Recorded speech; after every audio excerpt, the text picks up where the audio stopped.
कृतांता में आपका एक बार फिर से स्वागत है। तो जटायु का अंतिम संस्कार हो चुका है। श्री राम और लक्ष्मण का दुख और भी गहरा हो गया है। वो सीता की खोज में आगे बढ़ रहे हैं, एक ऐसे अंतहीन जंगल में जहां हर कदम पर बस अनिश्चितता है। उन्हें बिल्कुल अंदाजा नहीं है कि आगे क्या है। कोई राक्षस इंतजार कर रहा है या फिर मोक्ष का कोई रास्ता खुलने वाला है।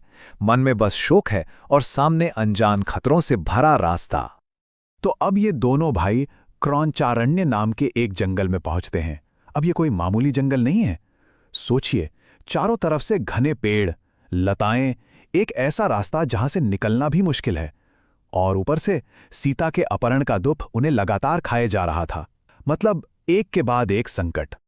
और इसी बीच जब वो इस मुश्किल रास्ते से गुजर रहे थे, अचानक उनका सामना होता है अयोमुखी नाम की एक राक्षसी से। विशाल, डरावनी, वो लक्ष्मण को पकड़ लेती है और उनसे रमण करने का प्रस्ताव रखती है। अब जरा लक्ष्मण की हालत सोचिए। वो पहले ही इतने गुस्से और दुख में हैं। ये सुनते ही उनका गुस्सा 7वें आसमान पर पहुंच गया। उन्होंने एक पल भी नहीं सोचा, तलवार निकाली और सीधा उसके नाक, कान और स्तन काट दिए। वो राक्षसी चीखती चिल्लाती हुई वहां से भागी। ये घटना एक तरह से चेतावनी थी कि यह जंगल कितना खतरनाक होने वाला है। जैसे ही अयोमुखी गई, लक्ष्मण को कुछ अजीब सा महसूस होने लगा। उनका मन एकदम बेचैन हो गया। उन्होंने श्रीराम से कहा, आर्य, मेरी बाएं बांव फड़क रही है, मन में बहुत उथल पुथल हो रही है, मुझे अच्छे संकेत नहीं लग रहे। मतलब वो समझ गए थे कि कोई बहुत बड़ा खतरा बस आने ही वाला है। उन्होंने श्रीराम को सावधान रहने को कहा। और देखिए, लक्ष्मण की आशंका बिल्कुल सच निकली। वो कुछ ही कदम आगे बढ़े होंगे कि पूरे जंगल में एक ऐसी भयानक आवाज गूंजी कि लगा जैसे धरती कांप गई हो। और ठीक उसी पल उनके सामने एक ऐसा जीव आया जिसकी कोई कल्पना भी नहीं कर सकता। जरा सोचकर देखिए, एक ऐसा राक्षस जिसका न सिर है न गला। उसका मुंह उसके पेट में है और छाती पर एक बड़ी सी आग की तरह धधकती हुई अकेली आंख। उसकी बाहें एक एक योजन लंबी, मतलब मीलों तक फैली हुई, और शरीर किसी पहाड़ जैसा विशाल। ये था कबंध, एक ऐसा दैत्य जैसा उन्होंने पहले कभी नहीं देखा था।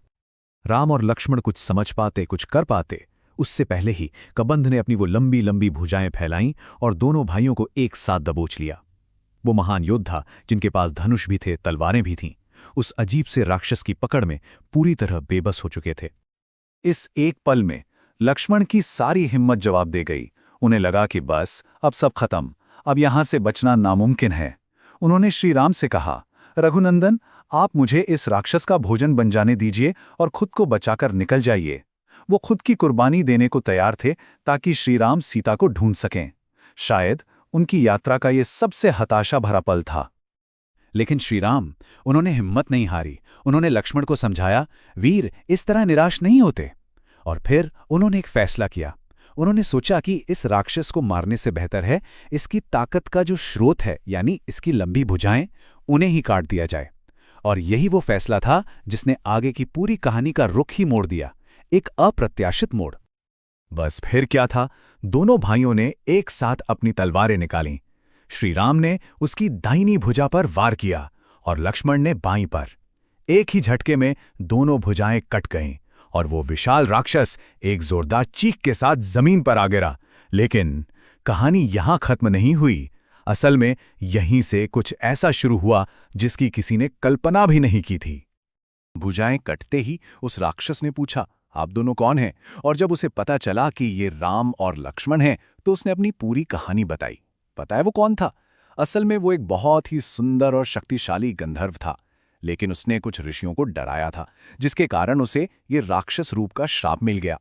और तो और एक बार उसने इंद्र से भी युद्ध किया था, तो इंद्र के वज्र के प्रहार से उसका सिर और जांघें उसके धड़ में ही धंस गईं। लेकिन उसे एक भविष्यवाणी भी मिली थी कि जब राम और लक्ष्मण आकर उसकी भुजाएं काटेंगे और उसका दाह संस्कार करेंगे, तभी उसे इस श्राप से मुक्ति मिलेगी।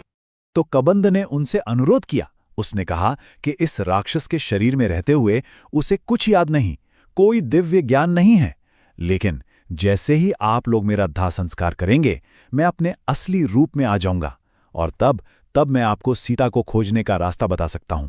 मतलब देखिए, कबंध की मुक्ति और राम लक्ष्मण का मिशन अब एक दूसरे से पूरी तरह जुड़ गए थे। राम और लक्ष्मण ने देर नहीं की। उन्होंने तुरंत एक बड़ा सा गड्ढा खोदा और कबंध के शरीर को अग्नि दे दी। और जैसे ही आग की लपटें उठी, उन लपटों में से एक दिव्य, बहुत ही तेजस्वी गंधर्व प्रकट हुआ जो एक विमान पर बैठा था। उसका वो भयानक राक्षस रूप खत्म हो चुका था। अब वो उस श्राप से मुक्त था और राम की मदद करने के लिए तैयार था। निराशा में से एक उम्मीद की किरण निकली थी। तो अपने असली दिव्य रूप में आकर कबंध ने उन्हें बिल्कुल साफ साफ रास्ता बताया। उसने कहा, आप ऋष्यमुख पर्वत पर जाइए, वहां आपको सुग्रीव नाम के एक वानर राजा मिलेंगे। सुग्रीव, जिन्हें उनके ही भाई बाली ने राज्य से निकाल दिया है। कबंध ने सलाह दी कि आप अग्नि को साक्षी मानकर उनसे दोस्ती कर लीजिए, क्योंकि सुग्रीव ही वो है जो सीता को खोजने में आपकी मदद कर सकते हैं। तो जो सबसे बड़ा संकट था, वही अब रास्ता दिखाने वाला बन गया था। यही नहीं, कबंध ने उन्हें एक और महत्वपूर्ण जगह का रास्ता बताया, पंपा सरोवर के पास मतंग मुनि का आश्रम, और कहा कि वहां शबरी नाम की एक तपस्विनी है, उनसे जरूर मिलना।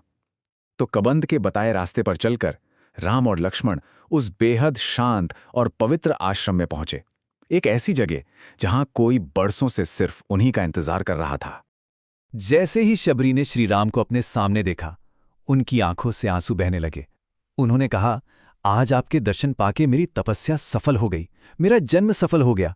सोचिए, उनके गुरुओं ने बरसों पहले ही ये भविष्यवाणी कर दी थी कि एक दिन श्री राम खुद चलकर उनके आश्रम आएंगे और तभी उन्हें मोक्ष मिलेगा। और आज वो इंतजार खत्म हुआ था। फिर शबरी राम और लक्ष्मण को अपने गुरु मतंग मुनि के आश्रम के कुछ चमत्कार दिखाती हैं। वो एक वेदी दिखाती हैं जो बरसों बाद भी अपने तेज से चमक रही है। वो पेड़ पर टंगे वलकल वस्त्र दिखाती हैं जो कभी सूखते नहीं, और फूलों की मालाएं जो इतने सालों बाद भी बिल्कुल ताजी हैं, जैसे अभी अभी तोड़ी गई हों। उन्होंने ये भी बताया कि कैसे उनके गुरुओं ने सिर्फ अपने विचार की शक्ति से यहां 7 समुद्रों का तीर्थ प्रकट कर दिया था। ये सब उन महान ऋषियों की तपस्या की शक्ति थी। ये सब दिखाने के बाद शबरी ने श्री राम से अपने शरीर का त्याग करने की आज्ञा मांगी। उनका काम पूरा हो चुका था। श्री राम ने अनुमति दी और शबरी ने योग अग्नि में प्रवेश किया। देखते ही देखते उनका शरीर अग्नि में विलीन हो गया और उन्होंने एक दिव्य रूप धारण किया और सीधा अपने गुरुओं के धाम को चली गईं। उनकी भक्ति, उनकी प्रतीक्षा आखिरकार सफल हुई। तो अब देखिए, कबंध ने रास्ता दिखा दिया है और शबरी को मोक्ष मिल गया है। इन सब घटनाओं के बाद दोनों भाइयों के मन में एक नई उम्मीद जगी है। अब उनकी यात्रा भटक नहीं रही थी। उनका लक्ष्य बिल्कुल साफ था, ऋष्यमुख पर्वत पर जाना और सुग्रीव से मिलना। तो वो दोनों उस खूबसूरत पंपा सरोवर की ओर बढ़ चले जिसके किनारे पर ही वो पर्वत था। पंपा सरोवर वाकई बहुत सुंदर था। चारों तरफ खिले हुए कमल, पक्षियों का चहचहाना, ठंडा साफ पानी। लेकिन जानते हैं, इस सुंदरता को देखकर श्री राम को और भी ज्यादा सीता की याद आने लगी। प्रकृति का हर खूबसूरत नज़ारा उन्हें सीता के साथ बिताए हुए पलों की याद दिला रहा था और उनके बिछड़ने का दुख और भी गहरा होता जा रहा था। लेकिन अब यहां एक बहुत बड़ा सवाल खड़ा होता है। सुग्रीव, जो खुद अपने भाई बाली के डर से छिपकर जी रहा है, जिसे राजपाट से निकाल दिया गया है, क्या वो लंका के इतने शक्तिशाली राजा रावण के खिलाफ श्री राम की मदद कर पाएगा? क्या ये दोस्ती काम आएगी? ये मित्रता क्या रंग लाएगी? कहानी का सबसे दिलचस्प मोड़ तो अब आने वाला है। आगे क्या होगा, सुग्रीव से मुलाकात कैसी होगी, ये सब जानने के लिए हमारे साथ बने रहिए। अगर आपको ये प्रस्तुति पसंद आई तो इसे लाइक और शेयर जरूर करें। और हाँ, कमेंट्स में हमें बताइए कि आप आगे कहानी का कौन सा हिस्सा देखना चाहेंगे। आने वाले भागों के लिए सब्सक्राइब करना बिल्कुल मत भूलिएगा।